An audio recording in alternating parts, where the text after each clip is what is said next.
Hello everyone, welcome to Capitude the capital of learning. तुम्हा सर्वांचं पुन्हा एकदा स्वागत आहे आमच्या कॅपिट्यूडच्या ऑफिशियल यूट्यूब चॅनलवरती.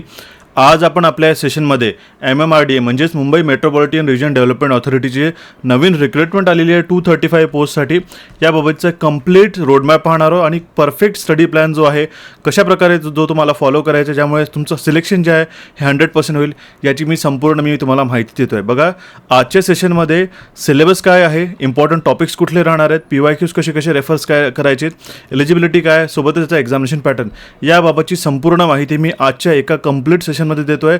जेही सिरियस ॲस्पिरंट्स आहे ज्यांना वाटते की MMRDA एक पोस्ट त्यांची असायला हवे, त्यांनी हा जो व्हिडिओ आहे हा कम्प्लिटली थरोली न स्किप करता पाहायचा आहे. आणि सोबतच जर तुम्ही चॅनलला आज फर्स्ट टाइम व्हिजिट करत असाल तर आजच आपल्या कॅपिट्यूड चॅनलला सबस्क्राईब करून बेल नोटिफिकेशनवरती क्लिक करा व ऑलवरती क्लिक करून ठेवा, कारण की तुम्हाला येणाऱ्या काळामध्ये असे महत्त्वपूर्ण अपडेट्स टाइमली पाहावयास मिळेल MMRDAच्या एक्झामिनेशनसाठी.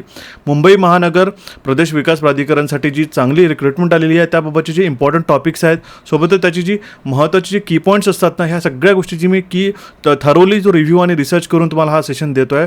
त्यामुळे सेशनला व्यवस्थितरित्या पाहायचं आहे. सोबतच मी तुम्हाला सांगतो आहे की जी या आधीची 2 सेशन मी तुम्हाला सांगितले होते ते कंप्लीट जो डिटेल नोटिफिकेशन होता त्याबाबत सुद्धा मी तुम्हाला डिस्कशन केलेलं होतं आणि त्याचं शॉर्ट नोटिफिकेशनसुद्धा आपण सगळ्यात पहिले ऑलरेडी दिलं होतं. ओके, आता बघा, तुम्हाला या प्रिपरेशनसाठी सगळ्यात महत्त्वाचं ठरेल ते आपलं ॲप्लिकेशन कॅपिट्यूडच्या ॲप्लिकेशनला डाउनलोड करून ठेवा, जिथे तुम्हाला mock test, practice quizzes, PYQs आणि ई-बुक्स तुम्हाला पाहावयास मिळेल. ठीक आहे, आणि सोबतच आपण आता फ्री क्विजेससुद्धा ॲड ऑन करणार आहोत आजच्या MMRDAच्या एक्झामिनेशनसाठी. सोबतच मल्टिपल एक्झामिनेशनमध्ये जे PYQs असतात जे तुम्हाला रेफर करायचे, जे तुम्हाला सांगेल वेळोवेळी, हे तुम्हाला PYQच्या फोल्डरमध्ये फ्री ऑफ कॉस्ट पाहावयास मिळेल. आणि तुम्हाला यामध्ये कुठला पेपर ॲड करायचा असेल तर या नंबरवरती व्हॉट्सॲप करून तुम्ही विचारू शकता. ठीक आहे, आपले दोन्ही ॲप्लिकेशन इलेक्ट्रिकल इंजिनिअरिंग MCQs आणि कॅपिट्यूड्समध्ये कंप्लीट नॉन टेक्निकल असतं आणि इलेक्ट्रिकल इंजिनिअरिंग MCQsला इलेक्ट्रिकलचं कंप्लीट टेक्निकलचे कोर्सेस तुम्हाला पाहावयास मिळतात. ठीक आहे, हे दोन्ही ॲप्लिकेशनची लिंक जी आहे तुम्हाला डिस्क्रिप्शन बॉक्समध्ये मिळेल, हे डाउनलोड करून ठेवा आणि कुठली हेल्प लागल्यास या नंबरवरती व्हॉट्सॲप करून तुम्ही विचारू शकता. आता बघा, इथून मी अत्यंत महत्त्वाच्या गोष्टी, सिलेबसचे की पॉईंट्स, ठीक आहे, सोबतच PYQ कसे विचारले गेले होते, एक्झामिनेशन पॅटर्न आणि याचे इम्पॉर्टंट टॉपिक्स हे मी तुम्हाला सांगणार आहोत. आता तुम्हाला सर्वांना आतापर्यंत माहिती झालं असेल की या एक्झामिनेशनला कंडक्ट करणारी जी बॉडी आहे, एक्झाम कंडक्टिंग बॉडी किंवा एक्झाम कंडक्टिंग ऑथॉरिटी जी आहे ती आहे TCS. ठीक आहे, आता TCS जर आपण म्हटलं त्याचा जो पॅटर्न आहे हा IBPS पेक्षा थोडासा वेगळा येतो. ठीक आहे, खरं तर ते प्रश्न सारख्याच पद्धतीने विचारलात, पण याच्यामध्ये जे प्रश्न आहे हे कॉन्सेप्च्युअली क्लॅरिटीने तुम्हाला ते विचारण्यात येतात. आता बघा, हे आहेत एक्झामिनेशन पॅटर्न, ह्याच्यामध्ये जो कंप्लीट सारांश आहे, ठीक आहे, सारांश म्हणजे जी कंप्लीट समरी जी आहे, जर आपण पाहतो म्हटलं टोटल ज्या आपल्याकडे पोस्ट आहेत 16 पोस्ट आहेत. ओके, संगणक तंत्रज्ञापर्यंत. याच्यामध्ये जो व्हेरिएशन्स आहे फक्त काही पोस्टसाठी मिळालेला आहे. आता बघा, हा सिलेबस तुम्हाला सेग्रिगेट करून दिलेलाच आहे. याच्यामध्ये मी दिलेलं आहे common for all post except 13, 14 आणि 15. म्हणजे काय बघा, आता जर आपण सहाय्यक अभियंता श्रेणी 1 रेलपद जर पाहतो म्हटलं किंवा सहाय्यक अभियंता श्रेणी 1 स्थापत्य, त्याच्यामधला जो एक्झामिनेशन पॅटर्न आहे यामध्ये मराठी 20 प्रश्न, इंग्रजी 20 प्रश्न, सामान्य ज्ञान 10 प्रश्न, बौद्धिक चाचणी 10 प्रश्न, 40 प्रश्न टेक्निकल, 100 प्रश्न 200 मार्कांसाठी. हा ऑलमोस्ट, आणि याची जी काठिण्य पातळी आहे म्हणजे जी मीडियम जी लँग्वेज आहे किंवा बेसिकली आपण म्हणतो टफनेस आहे त्या पेपरला विचारण्याची, ही ग्रॅज्युएशन लेवलची आहे. ठीक आहे, आता हा जो पॅटर्न आहे हा ऑलमोस्ट आपल्याकडे रिफ्लेक्ट झालेला आहे कॉमन टिल पोस्ट 7 पण. ठीक आहे, त्यानंतर पोस्ट नंबर 8. आता तुम्हाला इथे दिसत काही नसेल तरी तुम्हाला PDF मध्ये मी तुम्हाला देऊन देईल. ऑलरेडी तुम्ही PDF डाउनलोड केले असेल तर तुम्ही पाहू शकता. तर ह्यामध्ये आपण बघू शकतोय, ठीक आहे, पोस्ट उद्यान विद्या सहाय्यकपर्यंतचा जो सिलेबस आहे म्हणजे एक्झाम पॅटर्न हा सेम आहे. यानंतर आपल्याकडे उपलेखपालसाठी याच्यामध्ये 10, 10, 15, 15 असे प्रश्नांचं विभाजन करण्यात आलेलं आहे आणि टेक्निकल क्वेश्चन याच्यामध्ये 50 करण्यात आलेले आहे. ठीक आहे, सोबतच आपल्याकडे लघु टंकलेखक जो आहे, ठीक आहे, याच्यामध्ये सुद्धा जो काठिण्य पातळी आहे ही आपली 10वी लेवलची आहे. ठीक आहे, ग्रॅज्युएशन न ठेवता ह्याच्यामध्ये 10, 15, 15, 15 असे प्रश्न आहे. खरं तर सब्जेक्ट सेमच आहेत, फक्त मार्कांचं विभाजन हे 2 ते 3 पोस्टमध्ये थोडंसं विभाजित करण्यात आलेलं आहे. म्हणून याच्यामध्ये म्हटलेलं आहे मी की common for all post except 13, 14 and 15. ठीक आहे, म्हणजे हा 13 पोस्टचा हा नंबर होता. उपलेखपालसाठी थोडासा पॅटर्नचा म्हणजे बेसिकली वेटेज जे आहे तो चेंज होते 14साठी आणि 15साठी. बाकी सगळ्याचा सगळा हा सिलेबस जो आहे, सगळ्याचा सगळा जो एक्झामिनेशन पॅटर्न आहे तुम्हाला हा फॉलो करायचा आहे. आलं लक्षात? इथे तुम्हाला मी समजून देतो आहे. बघा, एक गोष्ट मी अजूनही महत्त्वाची गोष्ट सांगते तुम्हाला. प्रिपरेशन करायच्या आधी हा जो स्टडी प्लॅन आहे हा कसा असायला पाहिजे, किती सेक्शन्समध्ये किती मार्क्स आपल्याला अचीव करता येतात, ह्या गोष्टीची मी तुम्हाला माहिती देतो आहे. म्हणून तुम्ही व्यवस्थितरित्या बघा. ठीक आहे, बघा, पहिला सेक्शन जो आहे आपल्याकडे तो मराठी लँग्वेजचा आहे. त्याच्यामध्ये 20 प्रश्न आहेत. हे ऑब्व्हियस गोष्ट आहे. मीडियम म्हणजे मीडियम ऑफ क्वेश्चन्स. ठीक आहे, म्हणजे कुठल्या लँग्वेजमध्ये तो प्रश्न विचारण्यात येईल तर मराठी लँग्वेज आहे, तर तो ऑब्व्हियस गोष्ट आहे. ठीक आहे, साहजिक गोष्ट आहे, तो मराठी लँग्वेजमध्येच येईल. ठीक आहे, त्यानंतर इंग्लिश क्वेश्चन, इंग्लिशमध्ये प्रश्न येतील ग्रामरवरती 20 प्रश्न आपल्याकडे इंग्लिश मीडियममध्येच विचारले जातील. ठीक आहे, हे झाले मॅक्सिमम वेटेज. आपल्याकडे 40 मार्क फक्त लँग्वेज प्रोफिशियन्सीवरतीच आहे समजून चला. ठीक आहे, नंतर येतं जनरल नॉलेज. ह्याच्यावरती 10 प्रश्न आहे जे तुम्हाला मराठीमधून सुद्धा ते वाचता येतील का इंग्लिशमधून सुद्धा तुम्हाला वाचता येतील. पण इफ इन केस कुठल्या याच्यात एरर असेल ना तर इंग्लिशचा जो क्वेश्चन असतो ना तो कन्सिडर करण्यात येतो. हे लक्षात ठेवा, ही कॉमन मेथोडॉलॉजी आहे, बऱ्याच ठिकाणी हे सांगण्यात येतं. ओके, आणि नंतर येतं बौद्धिक चाचणी, ज्याला आपण रिझनिंग आणि ॲप्टिट्यूड किंवा आपण म्हणतो इंटलेक्च्युअल ॲबिलिटी, त्या दोन्ही हे मिक्स येतात. ह्याच्यामध्ये 10 प्रश्न आहेत जे तुम्हाला मराठी आणि इंग्लिश लँग्वेज दोन्हीमध्ये सॉल्व्ह करता येईल. ठीक आहे, आणि जो तुमचा टेक्निकलचा सेक्शन आहे, टेक्निकलचं समजा तुम्ही इलेक्ट्रिकलची तयारी करतात, तुम्हाला टेक्निकलचे 40 प्रश्न राहतील, हे तुम्हाला फक्त आणि फक्त इंग्लिश लँग्वेजमध्येच येतील. मीडियमचा अर्थ असा होतो की जो प्रश्न आहे हा तुमचा इंग्लिशमध्ये राहील की मराठीमध्ये राहील. जसं की आपल्याकडे जनरल नॉलेज आणि बौद्धिक चाचणी हे तुम्हाला मराठी आणि इंग्लिशमध्ये पाहावयास मिळेल. बाकी जो सब्जेक्ट आहे ते तुम्हाला इंग्लिशमध्येच राहतील. ठीक आहे, जसं मराठीमध्येच, इंग्लिशमध्येच, आणि हा टेक्निकल आहे हा फक्त इंग्लिशमध्येच राहील. तुम्हाला प्रिपेअर करायसाठी एक गोष्ट याची क्लॅरिटी असणं खूप गरजेचं आहे, कारण की बरेच ठिकाणी काय होतं की ॲस्पिरंटला वाटतं की सर पेपर हा मराठीमध्ये सुद्धा राहील का, तर काही सब्जेक्ट जे राहतील ते त्यांनी ऑलरेडी क्लिअरली मेन्शन केलेलं आहे, जे की खरंच ॲप्रिशिएटेड गोष्ट आहे. ठीक आहे, आता यामध्ये टोटलचे प्रश्न राहतील 100 क्वेश्चन. आता जर स्वाभाविक गोष्ट आहे पाहता आपण कन्सिडर करतो म्हटलं तर जो नॉन टेक्निकलचा जो वेटेज आहे किंवा नॉन टेक्निकलचे प्रश्न 60 क्वेश्चन आहेत आणि आपल्याकडे जो टेक्निकलचा आहे त्याच्यामध्ये फक्त 40 क्वेश्चन दिलेले आहे. ठीक आहे, आपण फक्त असं म्हणू शकत नाही. जनरली काय होतं की टेक्निकलला वेटेज जास्त असतं as compared to the non technical. ठीक आहे, तर पण यामध्ये नॉन टेक्निकलला 60 प्रश्न असल्या कारणामुळे हा खूप मोठा गेम चेंजिंग ठरलेला. तर ज्यांना ह्या गोष्टींची माहिती असेल कुठले कुठले सब्जेक्ट्स वाचायचे या 4 सब्जेक्टमध्ये, त्यांचाच हा पेपर क्लिअरली निघेल. लक्षात ठेवा, असे 100 प्रश्न 200 मार्कांसाठी आहे आणि टोटल मार्क्स जे आहेत 200 मार्क्स राहतील. ठीक आहे, म्हणजे प्रत्येकी क्वेश्चन जो राहील हा तुमच्या 2 मार्कांसाठी राहील आणि याचं टोटल टायमिंग आहे 2 तास किंवा आपण त्याला म्हणून 120 मिनिटं. आता बरेचदा ॲस्पिरंट्स म्हणतात की सर निगेटिव्ह मार्किंग राहील की राहील, याबाबत असं कुठलाही उल्लेख नाही, पण जनरली निगेटिव्ह मार्किंग राहते, ती असते 1/4. जरी नसली तरी तुम्हाला रिकमेंडेशन एवढंच राहील की तुमचं निगेटिव्ह मार्किंग आहे हेच कन्सिडर करून तुम्ही प्रॅक्टिस टेस्ट आणि पेपर्स अटेम्प्ट करायला सुरुवात करा. जरी पॉझिटिव्ह मार्क्स असेल तर विद्यार्थी तर पूर्णपणे अटेम्प्ट करून येतातच, पण मात्र लक्षात ठेवा त्याच्यातही चुका होतात सहसा. ठीक आहे, तर म्हणून निगेटिव्ह मार्किंग असणं एक तुमच्यासाठी एक ॲडव्हान्टेजेस आहे, हे ज्याला समजलं त्याला समजलं. ठीक आहे, नाही तर काय होतं पॉझिटिव्हच्या चक्करमध्ये आपण त्या प्रश्नाला पाहत सुद्धा नाही आणि कॉन्सन्ट्रेशननी त्याला अटेम्प्ट केल्यानंतर त्याला विचार करून बघत सुद्धा नाही की तो प्रश्न बरोबर आहे की नाही. म्हणून हा तुम्हाला MMRDAचा हा जो एक्झामिनेशन पॅटर्न आहे हा तुम्हाला संपूर्णपणे सगळ्यात पहिले समजून घ्यायचा आहे. आलं लक्षात? आता बघा, डिग्री बेस्ड प्रश्न राहतील आणि एक्सेप्ट फॉर द पोस्ट 14 आणि 14, 15, 16 म्हणजे काही ठिकाणी बघा 10वी बेसिसवरती त्याचा जो हे दिलेला आहे कठीण्य पातळी हे दिलेली आहे. जसं भूमापक झालं किंवा संगणक तंत्रज्ञ झालं, याच्यामध्ये 12वीच्या लेवलवरती प्रश्न विचारतील असं याच्यात म्हटलेलं आहे. ठीक आहे, म्हणून मी यामध्ये मेन्शन केलेलं आहे. तर तुम्हाला काय लक्षात ठेवायचं की आपला पेपर जो राहील तो 100 प्रश्नांचा राहील. ठीक आहे, त्याच्यामध्ये 200 मार्क मिळतील. 2 तासामध्ये पेपर सॉल्व्ह करायचा आहे. सगळ्यात जास्त वेटेज नॉन टेक्निकलला आहे आणि टेक्निकलला आपल्याकडे 40 प्रश्न राहतील. याची जी लेवल राहील ते डिग्री बेसिसवरतीच आपल्याला प्रश्न विचारण्यात येईल. म्हणजे टेक्निकलवरती सुद्धा डिग्री लेवलचेच प्रश्न राहतील आणि जे नॉन टेकमध्ये राहील तेही एका ग्रॅज्युएट लेवलला असलेल्या विद्यार्थ्याकडनं जे एक्सपेक्टेड असतं, अपेक्षित असतं त्याच लेवलचे हे प्रश्न राहतील. इथे क्लिअर झालं MMRDAचं एक्झाम पॅटर्न. आता मी तुम्हाला यानंतर तुम्हाला मराठी, इंग्लिश, सामान्य ज्ञान, बौद्धिक शास्त्रामध्ये टॉपिक वाईज विभाजन कसं आहे हा सिलेबस जो आहे आपण प्रिव्हियसली झालेल्या पेपर्सवरूनच डेव्हलप केलेला आहे.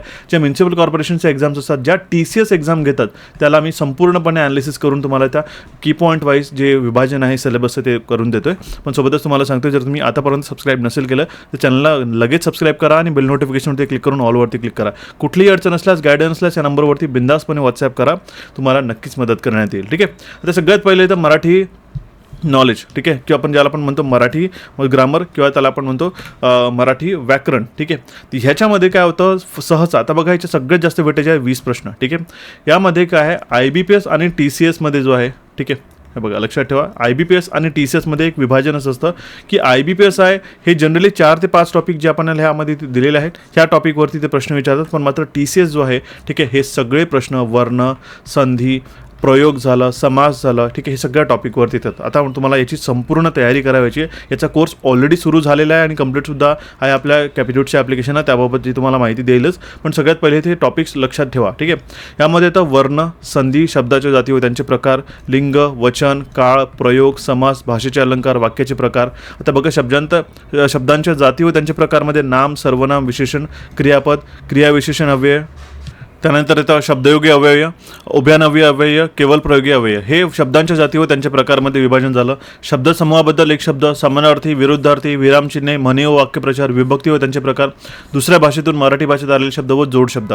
जरीही हा सिलेबस तुम्हाला फार डिफिकल्ट वाटत असेल, एवढं सगळं व्याकरण वाटत असेल, तरी हा फार सोपा आहे. कारण की काही महत्त्वाचे की पॉईंट्सवरती वारंवार प्रश्न विचारले असतात. जो म्हणजे टॉपिक आपला असतो प्रयोग झालं, समास, काळ, वचन, लिंग झालं, ठीक आहे. नंतर संधी येतं, ठीक आहे. भाषेचे अलंकार, वाक्याचे प्रचार झालं, किंवा आपण याला समानार्थी, विरुद्धार्थी शब्द, ठीक आहे, म्हणी व वाक्यप्रचार आणि जोड शब्द. हे काही मेनली टॉपिक जे मी ऑब्झर्व करण्यात आलेले आहे, ठीक आहे, जे TCSली वारंवार ते प्रश्न विचारलेत, ठीक आहे. त्या टॉपिकला तुम्ही प्राधान्य देऊन त्याची पहिले प्रिफरन्सनी प्रिपरेशन करू शकता. खरं तुम्हाला सिक्वेन्स हा वर्णापासूनच सुरू करायचा असतो, ठीक आहे. हा असतो कंप्लीट व्याकरणाचा. सोबतच यामध्ये 4 ते 5 टॉपिक मी अजून ॲडिशनली तुम्हाला करून घेतोय, ज्यामध्ये रिडिंग कॉम्प्रेन्शन हा तर 100% प्रश्न येतात.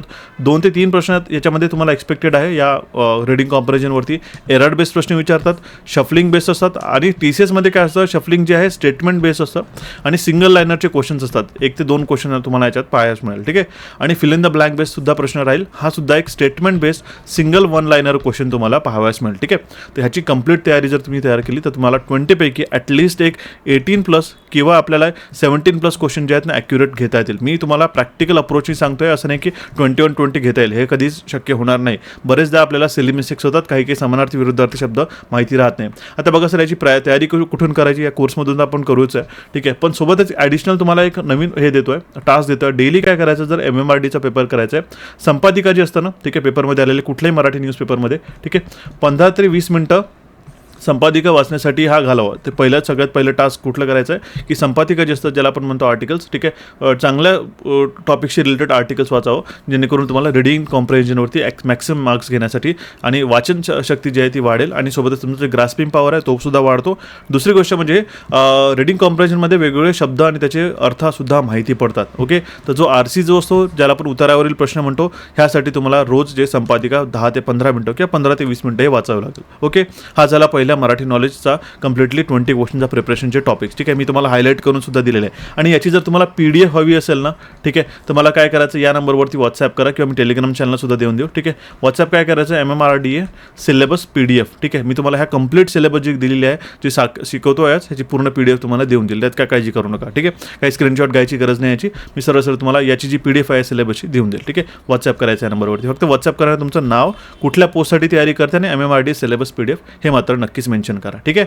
आता बघा, दुसरा टॉपिक येतो तो आहे आपल्याकडे 20 प्रश्नांचा इंग्लिशचा, ठीक आहे. 20मध्ये सुद्धा तुम्हाला ॲटलिस्ट 18 किंवा हे मार्क्स जे आहेत ना, म्हणजे मॅक्सिमम जे 18 ते 19 मार्क्स घेता येतात, जर तुमचं इंग्लिशवरती कमांड आहे, किंवा ॲटलिस्ट 15+ क्वेश्चन तरी तुम्ही करेक्ट आणू शकता.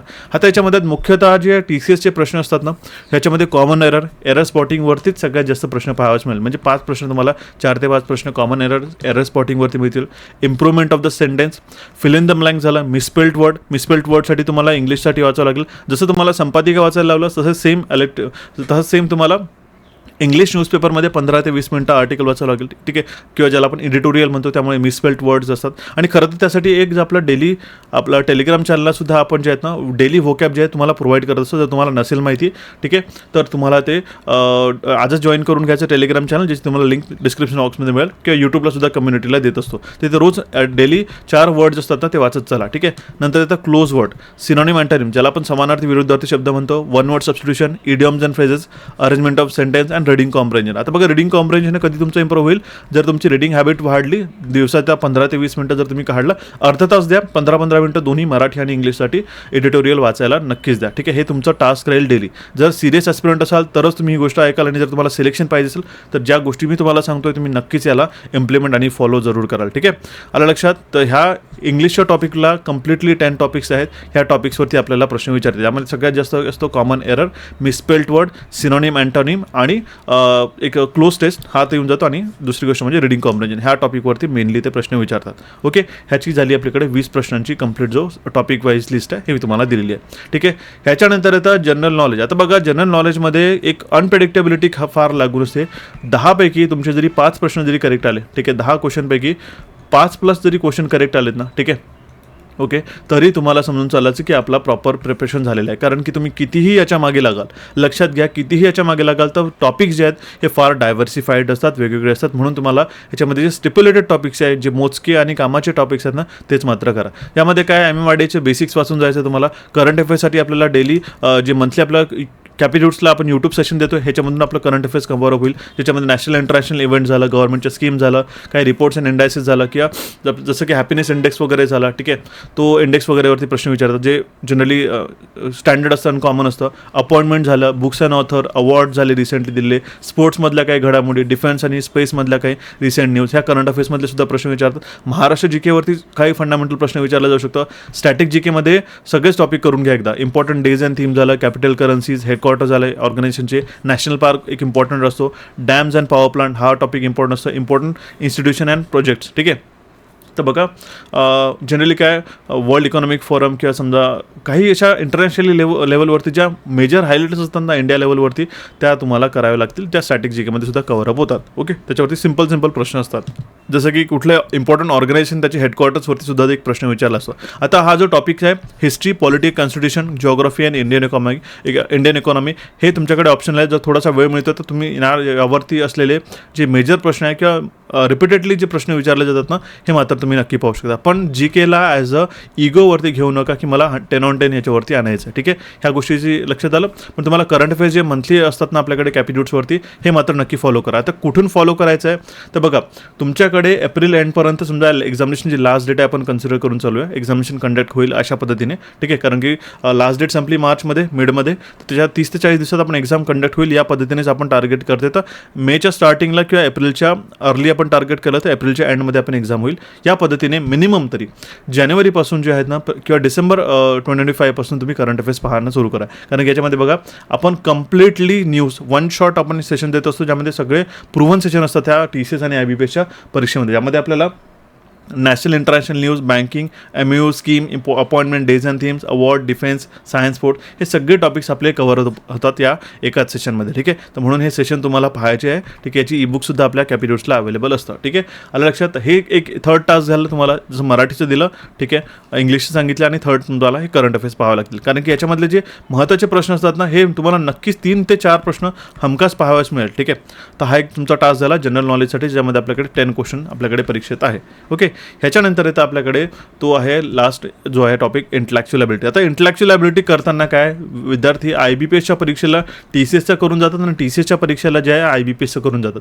लक्षात ठेवा, दोन्ही एक्झाम कंडक्टिंग बॉडी वेगवेगळ्या आहे, त्यामुळे जे आहे तुम्हाला त्याच्याच पद्धतीने प्रिपेअर करायला लागेल. TCSमध्ये काय असतं, व्हर्बल, नॉन व्हर्बल रिजनिंग आणि जे फंडामेंटल मॅथ्स असतात ना त्याच्यावरतीच प्रश्न विचारतात. त्यामध्येच analogy, similarity, classification, alphanumeric series झालं, missing series, arrangement of word in logical order, figure base series, symbol notation झाला, completion of figure, embedded figure, Venn diagram, coding decoding, paper cutting, blood relation, order and ranking, syllogism, direction sense, inequality, box puzzle झालं. ठीक आहे, floor base puzzle, sitting arrangement, circular arrangement, square sitting, linear sitting झालं, number series, mensuration आणि DI ह्याच्यावरती सुद्धा maximum जे आहेत ना 10 क्वेश्चन आपल्याला ह्याच्यामध्ये विचारण्यात येतील. ठीक आहे, आता एवढे सगळे टॉपिक खरंच करायचे का सर? ठीक आहे, त्यासाठी सुद्धा तुम्हाला सांगतोय की मेनली जे आपल्याकडे TCSमध्ये रिसेंटली विचारण्यात आले होते ते होते अल्फान्यूमेरिक सिरीज, हा एक महत्त्वाचा होता.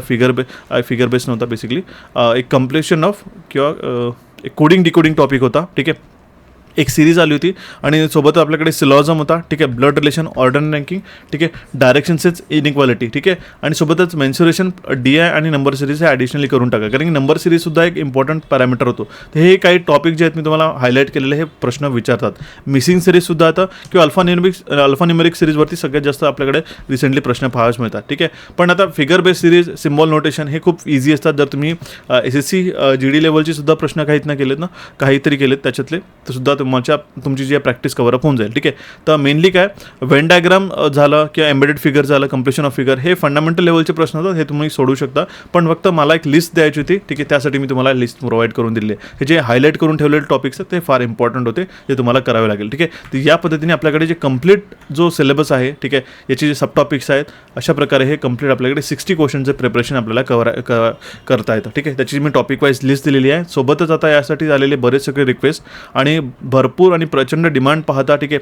याचा डेडिकेटेड कोर्स सुरू झालेला आहे आपल्या कॅपिट्यूडच्या ॲप्लिकेशनवरती, ठीक आहे. ज्यांच्याकडे आयफोन आहे, iOS डिव्हाइस आहे, त्या विद्यार्थ्यांनी या नंबरवरती व्हॉट्सॲप करायचं, मला आयफोनची सुद्धा लिंक देईल, ठीक आहे. यासाठीचा एक महत्त्वाची सूचना म्हणजे की पहिल्या 100 स्टुडंटसाठी हा जो कूपन कोड आहे, ठीक आहे, MM500 हा कूपन कोड जो आहे हा फक्त काही दिवसांपर्यंतच किंवा आपण म्हणू फक्त 100 ॲस्पिरंट्सपर्यंतच व्हॅलिड आहे. यामध्ये तुम्हाला ॲडिशनली ₹500 ऑफ होतील. त्यामुळे कंप्लीट कोर्स जो आहे 1499 रुपीजमध्ये येईल, ठीक आहे. ह्याच्यानंतर याची प्राईस वाढून जी आहे हे 1999 रुपीजला होईल. तर त्यासाठी तुम्हाला MM500 हा कुपन वापरायला लागेल, ठीक आहे.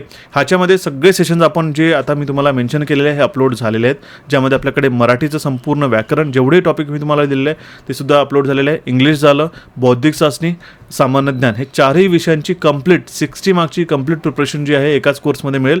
आणि ह्या कोर्सला तुम्हाला ॲक्सेस करायचं तर ॲप्लिकेशन डाउनलोड करून घ्यायचं कॅपिट्यूड्सला, ऑल कोर्समध्ये जायचं, ठीक आहे, ठीक आहे. त्यानंतर महाराष्ट्र स्टेटच्या कॅटेगरीमध्ये जर गेले तर तुम्हाला हा कोर्स तिथे पाहायला मिळेल. तिथे हा कुपन प्री अप्लाइड राहील. जर समजा कुपन निघून गेला तर लक्षात ठेवा की तुम्ही आउट ऑफ 100 निघालेल. म्हणून तुम्हाला आजच मॅक्सिमम जे ॲस्पिरंट्सला हा जर कुपन हवा असेल ₹500 ऑफचा तर हा MM500 हा कुपन कोड मात्र नक्की यूज करायचा आहे. तुम्हाला ॲडिशनली ₹500 ऑफ मिळेल यामध्ये, ठीक आहे.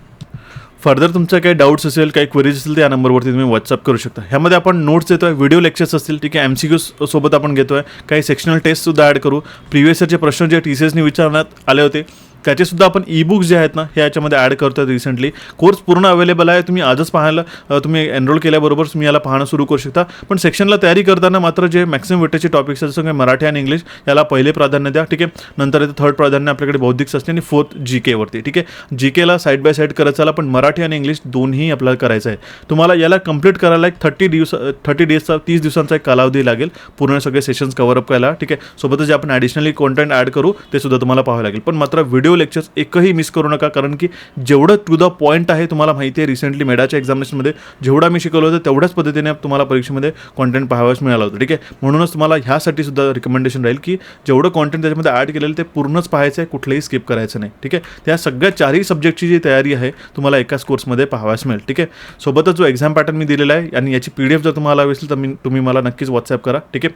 आता बघा याची काही PYQs जे आहेत ना, ठीक आहे, ह्याचे PYQची मी तुम्हाला लिस्ट जी आहे या कोर्समध्येच ॲड करून देईल. जसं की मराठी झालं, इंग्रजी झालं, सामान्य ज्ञान, बौद्धिक चाचणी, ह्याचे जे प्रश्न असतात हे सेग्रिगेट करून जे आहेत ना हे आपण आपल्या ई-बुकच्या फॉर्मॅटमध्ये देईल, जे की TCSने आता नुकताच विचारण्यात आले होते 24 आणि 25मध्ये. ते तुम्हाला नक्कीच फायदेशीर ठरेल, ठीक आहे. सोबतच तुम्हाला NMMC नवी मुंबई महानगरपालिकेचा सुद्धा नॉन टेक कोर्स एनरोल करायचा असेल, ठीक आहे, तर दोन्हीपैकी एक जरी कोर्स तुम्ही एनरोल केला बेसिकली, ठीक आहे, तरी तुम्हाला चालेल. पण रिकमेंडेड राहील की MMRDAचा कोर्स एनरोल करा, जेणेकरून त्याची जे एक्झामिनेशनची डेट जी आहे हे लांबची असल्या कारणामुळे तुम्हाला बेनिफिशियल राहील. सोबतच टेक्निकलचा इलेक्ट्रिकल इंजिनिअरिंगचा कोर्स जो आहे GE ज्युनियर इंजिनियर इलेक्ट्रिकलसाठी हा सुद्धा इलेक्ट्रिकल इंजिनिअरिंग MCQच्या ॲप्लिकेशनला अवेलेबल आहे, ठीक आहे. आता बघा कॅपिट्यूड्सच्या टेलिग्राम चॅनलला आपण डेली क्वांटिटेटिव्ह ॲप्टिट्यूड, रिझनिंग आणि इंग्लिशचे जे आहेत ना तुम्हाला आपण जे कॉन्टेंट आहे ते प्रोव्हाइड करत असतो. आता बघा डेली इंग्लिश वोकॅबलरी जी असतात ना, ठीक आहे, अशा प्रकारचे आपण पोस्ट हे तुम्हाला प्रोव्हाइड करत असतो. आपण आपलं व्हॉट्सॲप स्टेटसला सुद्धा टाकतो, व्हॉट्सॲप चॅनलला सुद्धा आपण देत असतो, यूट्यूबला सुद्धा असतं आणि आपल्या टेलिग्राम चॅनलला सुद्धा असतात. म्हणून तुम्ही टेलिग्राम चॅनलला आजच जॉईन करा आणि ह्या सगळ्या पोस्टला प्रॅक्टिस करत चला डेली, ठीक आहे. हे तुमचं लास्ट टास्क राहील जे मी तुम्हाला सांगितलेलं आहे, ठीक आहे. आलं लक्षात. सोबतच तुमचे काही क्वेरीज असेल तर कमेंट बॉक्समध्ये कमेंट करू शकता, ठीक आहे. इलेक्ट्रिकल इंजिनिअरिंग MCQचं सुद्धा टेलिग्राम चॅनल जॉईन करायचं, त्यामध्ये फ्री क्विजेस आणि तुम्हाला अशी PDFs पाहाव्यास मिळेल, ठीक आहे. आणि सोबतच यात परीक्षेची तयारी करत असताना कुठलेही अडचण आल्यास फ्री ऑफ कॉस्ट व्हॉट्सॲप करायचं, कमेंट करायचं, किंवा तुम्हाला याच्या संदर्भात अजून काही PYQs हवे असतील ना तर ते सुद्धा तुम्ही विचारू शकता. PYQच्या फोल्डरमध्ये तुम्हाला सांगितलेलं आहे की PYQs तुम्हाला पाहाव्यास मिळेल, ठीक आहे. आणि सोबतच मल्टिपल स्ट्रीमसाठी जो सिलेबस दिलेला आहे सगळ्यात पहिले याचा जो डिटेल नोटिफिकेशन आहे हे मात्र वाचूनच तुम्ही अप्लाय करायचं आहे, घाई करू नका कुठल्याच पद्धतीने, ठीक आहे. आणि मेनली जो नॉन टेक्निकलचा सेक्शन आहे 60 क्वेश्चनचा याच्यासाठी कंप्लीट डेडिकेशननी तुम्ही प्रिपेअर करा. जेवढेही सिरियस ॲस्पिरंट्स आहे त्यांना वाटतं MMRDAची या पोस्टमध्ये एक पोस्ट असायला पाहिजे, तर तुम्हाला ह्या सेक्शनशिवाय कुठलाही पर्याय नाही आहेत. हे सेक्शन तुम्हाला करणे आहे म्हणजे करणे आहेतच, ठीक आहे. कारण की कितीही तुम्ही टेक्निकलची तयारी केली तरी त्यामध्ये 35+ किंवा 30+ क्वेश्चन्सच फक्त टेक्निकलमध्ये येतात, पण याच्यामध्ये 60 प्रश्नांचा एक खूप मोठा वाटा असल्या कारणामुळे तुम्हाला हे प्रश्न तयारी करायचे आहेत. त्यासाठीच आपण हा टार्गेट डेडिकेटेड आपण हा TCS बेस्डच MMRDAचं सिलेक्शन बॅच जी आहे CBT पॅटर्नसाठी आपण ही लॉन्च केलेली आहे. हा कोर्स कंप्लीट झालेला आहे. सगळे सेशन तुम्ही आताच्या आता डेमोसुद्धा अवेलेबल आहे. तुम्हाला डेमो पाहायचं असेल ना, ठीक आहे, तर डेमोसुद्धा तुम्ही कॅपिट्यूडच्या ॲप्लिकेशनला जाऊन हा पाहू शकता, ठीक आहे. हा कुपन कोड मात्र फार लिमिटेड असल्या कारणामुळे याचा नक्कीच वापर करा.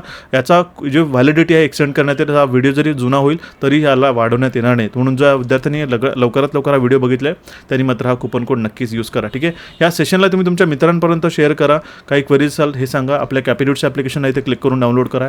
इथे क्लिक करून तुम्ही चॅनलला सबस्क्राईब करू शकता. इथे क्लिक करून तुम्ही रिसेंट सेशन पाहू शकता आणि काही क्वेरीज असेल तर व्हॉट्सॲपला किंवा कमेंट बॉक्समध्ये कमेंट करा. सगळ्या गोष्टीची लिंक्स जी आहे तुम्हाला डिस्क्रिप्शन बॉक्समध्ये पाहावयास मिळेल. तर भेटू आपण आपल्या नवीन सेशनमध्ये लवकरच. Thank you for watching this session and have a nice day.